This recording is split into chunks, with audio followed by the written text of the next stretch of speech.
पेट की जलन और एसिडिटी से जुड़ी आम बीमारियों पर हमारे वीडियो में आपका स्वागत है। मैं डॉ. फैरोज खान हूं और आज हम अपने विशेषज्ञ डॉ.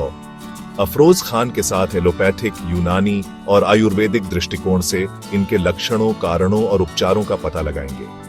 हम में से कई लोगों ने अपने पेट में उस असहज जलन का अनुभव किया है जो अक्सर मुंह में खट्टे स्वाद के साथ होती है। ये आम बीमारियां हमारे दैनिक जीवन को बहुत प्रभावित कर सकती हैं, हमारे मूड, ऊर्जा के स्तर और समग्र स्वास्थ्य को प्रभावित कर सकती है। इस वीडियो में हम विभिन्न प्रकार की पेट की बीमारियों के बारे में जानेंगे, उनकी अनूठी विशेषताओं को समझेंगे और कैसे प्रत्येक चिकित्सा पद्धति निदान और उपचार के लिए काम करती है। डॉ. अफरोज खान हमें हर स्थिति की जटिलताओं के बारे में बताएंगे, अपनी विशेषज्ञता और अंतर्दृष्टि प्रदान करेंगे। आइए गैस्ट्राइटिस से शुरू करते हैं, एक ऐसी स्थिति जो दुनिया भर में लाखों लोगों को प्रभावित करती है। गैस्ट्राइटिस तब होता है जब आपके पेट की परत, जो पाचन में महत्वपूर्ण भूमिका निभाती है, में सूजन आ जाती है। यह सूजन कई कारकों से शुरू हो सकती है और इन कारकों को समझना प्रभावी उपचार की कुंजी है। गैस्ट्राइटिस के पीछे सबसे आम कारणों में से एक हेलिकोबैक्टर पाइलोरी या एच. पाइलोरी नामक जीवाणु है। यह जीवाणु पेट की परत को संक्रमित करता है, जिससे जलन और सूजन होती है। एक और आम कारण non steroidal anti inflammatory drugs या NSAIDs जैसे आइबुप्रोफेन या एस्पिरिन का लंबे समय तक उपयोग है। दर्द से राहत के लिए प्रभावी होने पर ये दवाएं समय के साथ पेट की परत में जलन पैदा कर सकती हैं, खासकर उच्च खुराक में। अत्यधिक शराब का सेवन भी पेट की परत को नुकसान पहुंचा सकता है, जिससे गैस्ट्राइटिस हो सकता है। गैस्ट्राइटिस के लक्षण अलग अलग लोगों में अलग अलग हो सकते हैं, लेकिन आम लक्षणों में आपके पेट में जलन, जिसे अक्सर अपच कहा जाता है, मतली, थोड़ा सा खाने के बाद भी पेट भरा हुआ महसूस होना और कुछ मामलों में उल्टी होना शामिल है। यदि आप इनमें से किसी भी लक्षण का अनुभव करते हैं तो अंतर्निहित कारण का निर्धारण करने और उचित उपचार प्राप्त करने के लिए स्वास्थ्य सेवा पेशेवर से परामर्श करना महत्वपूर्ण है। अब आइए GERD या गैस्ट्रोएसोफेगल रिफ्लक्स डिजीज नामक एक अन्य सामान्य स्थिति के बारे में बात करते हैं।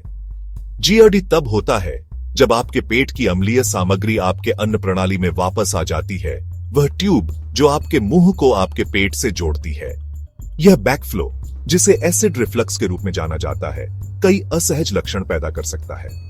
अपने अन्न प्रणाली के नीचे एक वाल्व की कल्पना करें जो भोजन और पेट के एसिड को गलत दिशा में जाने से रोकता है। GERD वाले व्यक्तियों में यह वाल्व, जिसे निचला एसोफेजियल स्फिंक्टर कहा जाता है, कमजोर हो जाता है या ठीक से बंद नहीं होता है, जिससे पेट का एसिड वापस ऊपर आ जाता है। यह एसिड रिफ्लक्स अन्न प्रणाली की परत को परेशान करता है, जिससे सीने में जलन का क्लासिक लक्षण होता है। अक्सर खाने के बाद आपके सीने में जलन होती है। GERD के अन्य सामान्य लक्षणों में रिगर्जिटेशन शामिल है, जहां आप अपने गले के पिछले हिस्से में खट्टा या कड़वा तरल पदार्थ का स्वाद लेते हैं, निगलने में कठिनाई होती है और लगातार खांसी या स्वर बैठना। यदि अनुपचारित छोड़ दिया जाए तो GERD अधिक गंभीर जटिलताओं का कारण बन सकता है, जिसमें एसोफेजियल अल्सर और यहां तक कि एसोफेजियल कैंसर का खतरा भी बढ़ जाता है। तीसरा अध्याय, पेप्टिक अल्सर, पेट और ग्रहणी में घाव। आगे हम पेप्टिक अल्सर पर चर्चा करेंगे, जो खुले घाव होते हैं जो आपके पेट की अंदरूनी परत और आपकी छोटी आंत के ऊपरी हिस्से पर विकसित होते हैं, जिन्हें ग्रहणी के रूप में जाना जाता है। ये अल्सर काफी असुविधा पैदा कर सकते हैं और अगर इलाज न किया जाए तो गंभीर जटिलताएं पैदा कर सकते हैं। पेप्टिक अल्सर के सबसे आम कारण वही हैं जिनकी हमने पहले चर्चा की थी: एच. पाइलोरी संक्रमण और NSAIDs का लंबे समय तक उपयोग। याद रखें, एच.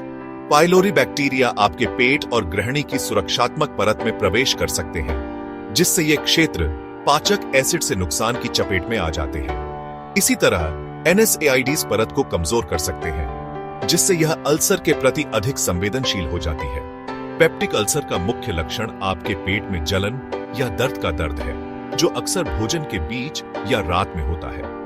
यह दर्द तब और बढ़ सकता है जब आपका पेट खाली हो और खाने या एंटासिड लेने से अस्थायी रूप से राहत मिल सकती है। अन्य लक्षणों में मथली, उल्टी, सूजन और थोड़ा सा खाने के बाद भी पेट भरा हुआ महसूस होना शामिल है। गंभीर मामलों में पेप्टिक अल्सर रक्तस्राव का कारण बन सकता है, जो काले मल या खून की उल्टी के रूप में प्रकट हो सकता है। चौथा अध्याय, फंक्शनल डिस्पेप्सिया अपच के रहस्य को उजागर करना। अब आइए फंक्शनल डिस्पेप्सिया नामक एक स्थिति का पता लगाएं, जो एक सामान्य पाचन विकार है जो आपके ऊपरी पेट में लगातार या आवर्ती बेचैनी की विशेषता है। हमने जिन अन्य स्थितियों पर चर्चा की है, उनके विपरीत फंक्शनल डिस्पेप्सिया एक पहचान योग्य शारीरिक समस्या के कारण नहीं होता है, जैसे कि अल्सर या सूजन।